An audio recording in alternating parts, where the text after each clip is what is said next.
Before we jump into how to sell to big companies, let's first figure out if you want to sell to big companies.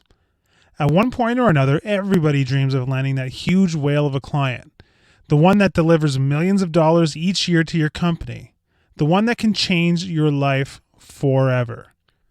It's easy to get enamored with the idea of doing business with a huge multinational corporation. But the first question you need to ask yourself is whether or not you really want to. On the one hand, it's everything you've always imagined it could be. Once you get in, there's so many different places to sell your product and service. It's always easier to get a new job with a client at the same company as it is to get one with a brand new company. The second and third contracts are easier than the first. Large companies are almost always less price sensitive than their smaller counterparts, and nothing beats having a name brand client that you can list on your website.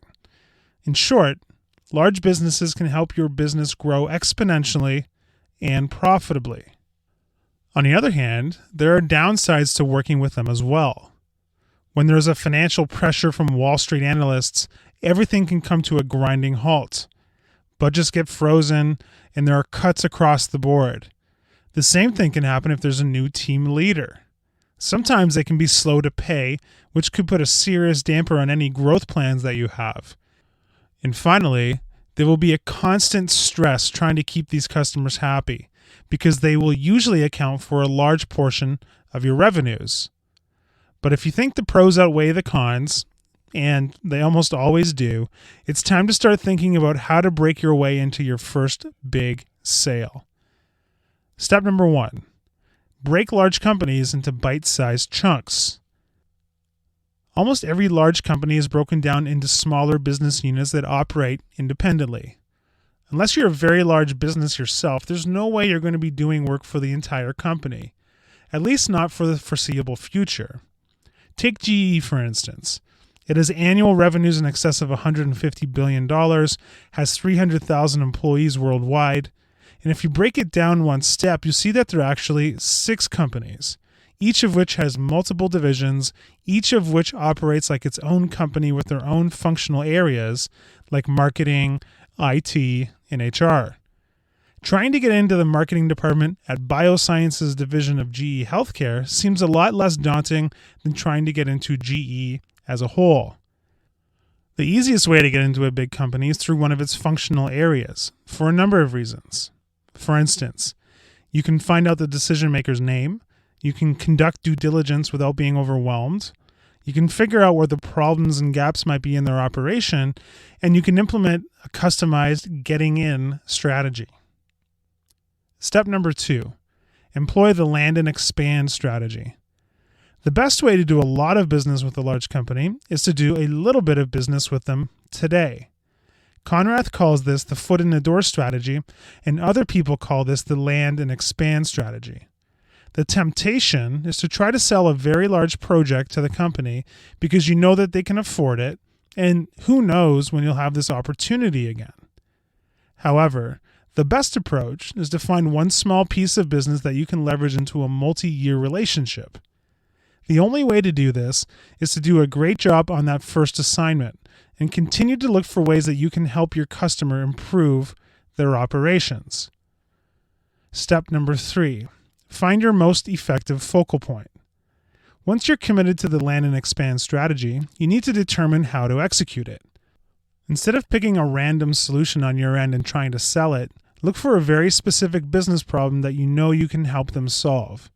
Konrath gives the example of when she helps sales leaders better prepare their reps for new product introductions. She knew that most businesses did a lousy job of preparing their reps for these launches, and that they were leaving a lot of money on the table by not doing so. So that's where she focused her attention. It's also important to keep in mind what she didn't do. She didn't try and let her clients know everything that she could do.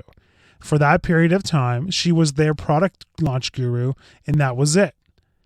She only started letting them know all of the other things that she could do with them after she had a few successful projects under her belt. Step number 4, ask for referrals. Now that you have a few successful projects under your belt, it's time to start the expand portion of the strategy. Although Konrath doesn't specifically talk about this in the book, I know from experience that this is a very powerful strategy. It's going to look an awful lot like what your first entry into the account was: specific and targeted. Quite simply, you identify the next business unit or person at the company you want to work with, and you ask for an introduction. You don't say, "Now that we've done some work together, is there anybody else at your company who you think could use our services or products?" You do say, "We would love an introduction to Jane Smith in your HR department. We think we could really help here with," and then you insert a specific business challenge. Why do you do this? Because even though you've built trust with your customer and they enjoy doing business with you, they are still as busy as they were when you first met. A specific request that they can say yes or no to is always better than a generic request that they'll file away on a to-do list that will never see the light of day. So in conclusion, all you do is rinse, wash, and repeat. If you're able to continue this process on a regular basis, you'll be well on your way to creating a roster of large customers for your business. And all that's left to do now is figure out what you'll be doing with all that money. Onwards and upwards. Hi, I'm Rhonda, and this is an exclusive audiobook video recorded for the Audiobook Master Channel. Enjoy your audiobook and have fun learning. Don't forget to subscribe and hit the notification button so you'll get updated on our next upload. If you liked the video, give us a thumbs up and say your thoughts about the book we just covered. Do you want to listen to a summary or review of a book that we haven't covered in the past? Say it in the comments below or send us a message. Don't forget to check our other uploads. Enjoy listening!